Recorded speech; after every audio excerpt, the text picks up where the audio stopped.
Chapter 14. One morning, about a week after Bingley's engagement with Jane had been formed, as he and the females of the family were sitting together in the dining room, their attention was suddenly drawn to the window by the sound of a carriage, and they perceived a chaise and 4 driving up the lawn. It was too early in the morning for visitors, and besides, the equipage did not answer to that of any of their neighbours. The horses were post, and neither the carriage, nor the livery of the servant who preceded it, were familiar to them. As it was certain, however, that somebody was coming, Bingley instantly prevailed on Miss Bennet to avoid the confinement of such an intrusion, and walk away with him into the shrubbery. They both set off, and the conjectures of the remaining 3 continued, though with little satisfaction, till the door was thrown open and their visitor entered.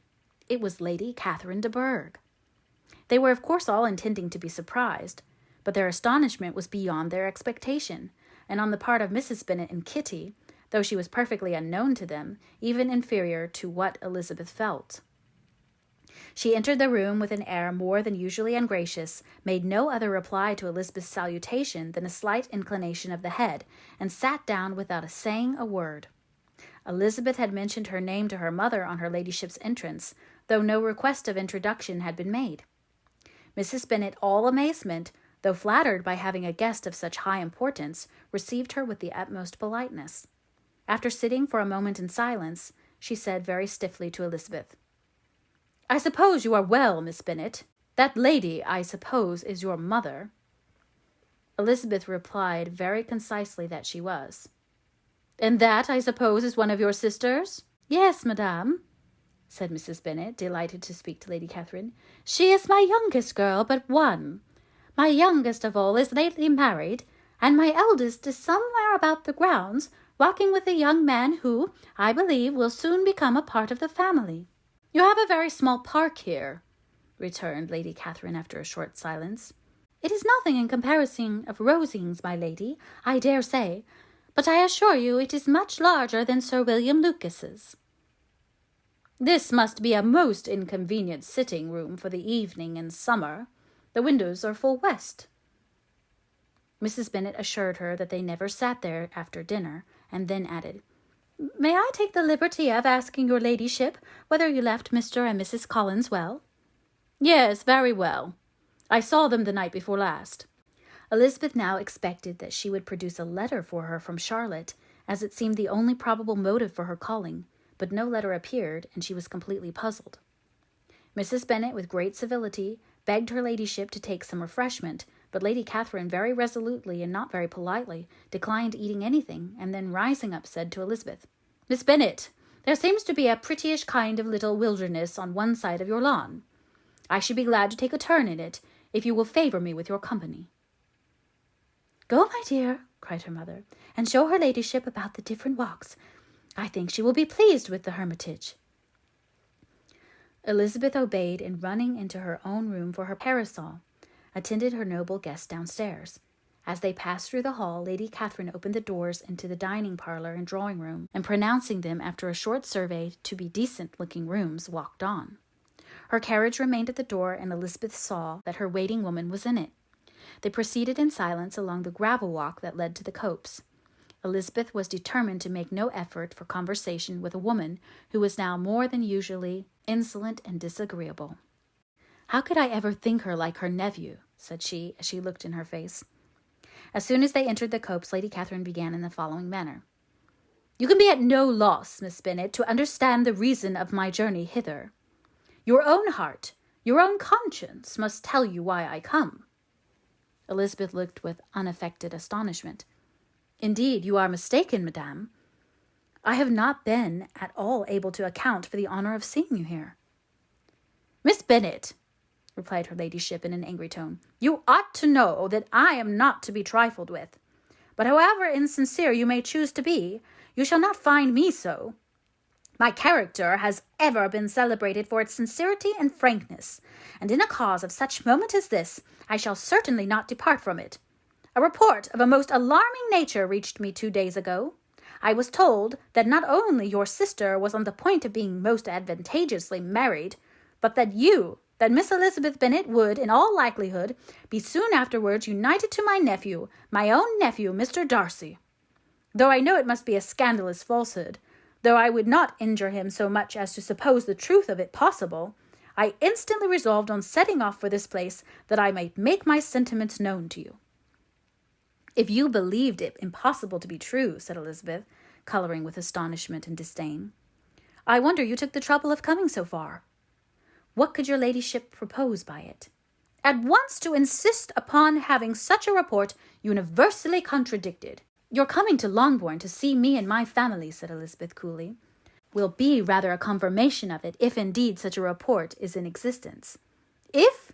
Do you then proceed to be ignorant of it? Has it not been industriously circulated by yourselves? Do you not know that such a report is spread abroad?" "I never heard that it was." "And can you likewise declare that there is no foundation for it?" "I do not pretend to possess equal frankness with your ladyship. You may ask questions which I shall not choose to answer." "This is not to be borne, Miss Bennet. I insist on being satisfied. Has my nephew made you an offer of marriage?" "Your ladyship has declared it to be impossible." "It ought to be so. It must be so, while he retains the use of his reason. But your arts and allurements may, in a moment of infatuation, have made him forget what he owes to himself and to all his family. You may have drawn him in. If I have, I shall be the last person to confess it." "Miss Bennet, do you know who I am?" "I have not been accustomed to such language as this. I am almost the nearest relation he has in the world, and am entitled to know all his dearest concerns." "But you are not entitled to know mine, nor will such behaviour as this ever induce me to be explicit." "Let me be rightly understood. This match, to which you have the presumption to aspire, can never take place. No, never. Mr. Darcy is engaged to my daughter. Now what have you to say?" "Only this, that if he is, you can have no reason to suppose he will make an offer to me." Lady Catherine hesitated for a moment and then replied, "The engagement between them is of a peculiar kind. From their infancy they have been intended for each other. It was the favourite wish of his mother as well as of hers. While in their cradles we planned the union, and now at the moment when the wishes of both sisters would be accomplished in their marriage, to be prevented by a young woman of inferior birth, of no importance in the world, and wholly unallied to the family, do you pay no regard to the wishes of his friends? To his tacit engagements with Miss de Bourgh? Are you lost to every feeling of propriety and delicacy? Have you not heard me say that from his earliest hours he was destined for his cousin?" "Yes, and I had heard it before. But what is that to me? If there is no other objection to my marrying your nephew, I shall certainly not be kept from it by knowing that his mother and aunt wished him to marry Miss de Bourgh. You both did as much as you could in planning the marriage. Its completion depended on others. If Mr. Darcy is neither by honour nor inclination confined to his cousin, why is not he to make another choice? And if I am that choice, why may not I accept him? Because honour, decorum, prudence, nay, interest forbid it. Yes, Miss Bennet, interest. For do not expect to be noticed by his family or friends if you wilfully act against the inclination of all. You will be censured, slighted, and despised by everyone connected with him. Your alliance will be a disgrace. Your name will never even be mentioned by any of us." "These are heavy misfortunes," replied Elizabeth. "But the wife of Mr. Darcy must have such extraordinary sources of happiness necessarily attached to her situation, that she could, upon the whole, have no cause to repine." "Obstinate, headstrong girl! I am ashamed of you. Is this your gratitude for my attentions to you last spring? Is nothing due to me on that score? Let us sit down. You are to understand, Miss Bennet, that I came here with a determined resolution of carrying my purpose, nor will I be dissuaded from it. I have not been used to submit to any person's whims. I have not been in the habit of brooking disappointment. That will make your ladyship's situation at present more pitiable, but it will have no effect on me." "I will not be interrupted. Hear me in silence. My daughter and my nephew are formed for each other. They are descended on the maternal side from the same noble line, and on the father's from respectable, honourable, and ancient, though untitled families. Their fortune on both sides is splendid. They are destined for each other by the voice of every member of their respective houses. And what is to divide them? The upstart pretensions of a young woman without family, connections, or fortune? Is this to be endured? But it must not, shall not be. If you were sensible of your own good, you would not wish to quit the sphere in which you have been brought up. In marrying your nephew, I should not consider myself as quitting that sphere. He is a gentleman. I am a gentleman's daughter. So far we are equal. True, you are a gentleman's daughter, but who was your mother? Who are your uncles and aunts? Do not imagine me ignorant of their condition. Whatever my connections may be, said Elizabeth, if your nephew does not object to them, they can be nothing to you. Tell me once and for all, are you engaged to him? Though Elizabeth would not, for the mere purpose of obliging Lady Catherine, have answered this question, she could not but say, after a moment's deliberation, I am not. Lady Catherine seemed pleased. And will you promise me never to enter into such an engagement? I will make no promise of the kind. Miss Bennet, I am shocked and astonished. I expected to find a more reasonable young woman, but do not deceive yourself into a belief that I will ever recede. I shall not go away till you have given me the assurance I require. And I certainly never shall give it. I am not to be intimidated into anything so wholly unreasonable. Your ladyship wants Mr. Darcy to marry your daughter, but would my giving you the wished-for promise make their marriage at all more probable? Supposing him to be attached to me, would my refusing to accept his hand make him wish to bestow it on his cousin? Allow me to say, Lady Catherine, that the arguments with which you have supported this extraordinary application have been as frivolous as the application was ill-judged.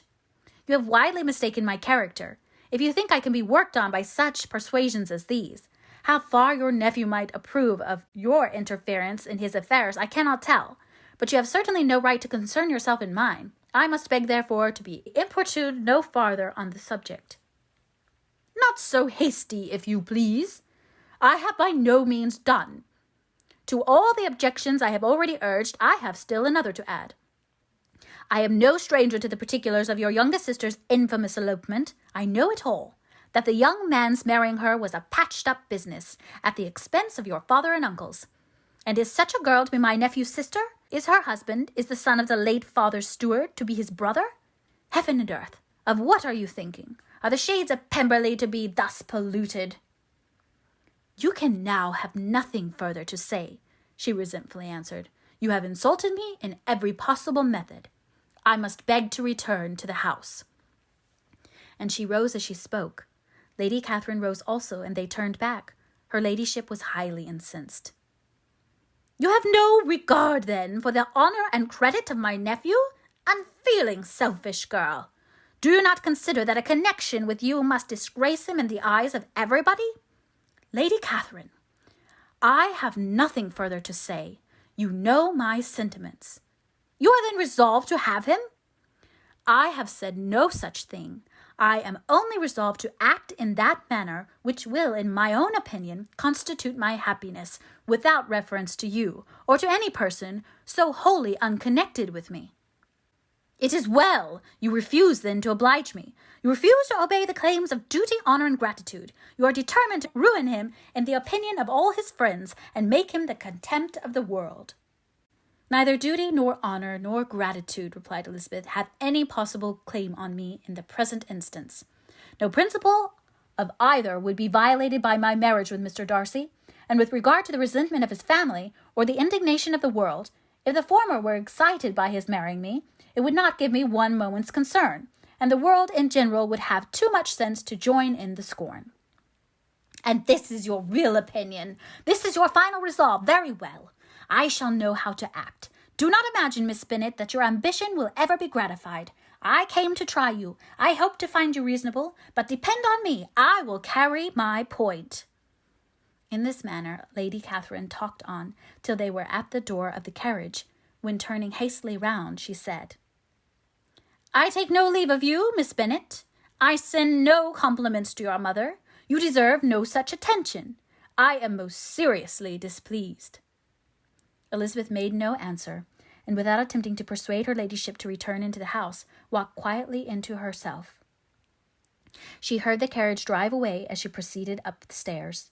Her mother patiently met her at the door of the dressing-room to ask why Lady Catherine would not come in again and rest herself. She did not choose to, said her daughter. She would go. She is a very fine-looking woman.